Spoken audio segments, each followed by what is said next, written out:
সময় স্টুডেন্ট ছিলাম। আজকে সরকার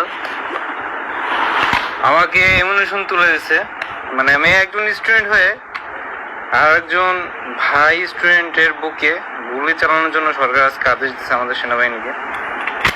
আমি দেখাতে চাচ্ছি যে এরকম একটা বুলেট কিভাবে পারলো সরকার, যে আমাদের ভাই যারা স্টুডেন্ট তাদের বুকে গুলি করার জন্য।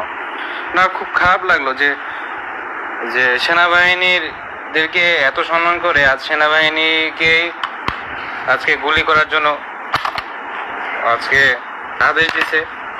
120 রাউন্ড করে দিয়েছে। আমার সত্যি খুব যাওয়ার ইচ্ছা ছিল না, কিন্তু তাও বাধ্য হয়ে আমাকে যেতে হচ্ছে। মানে আমার কথা আসতেছে না, মানে কি বলবো, মানে সরকার এত নিচে হয়ে গেল। মানে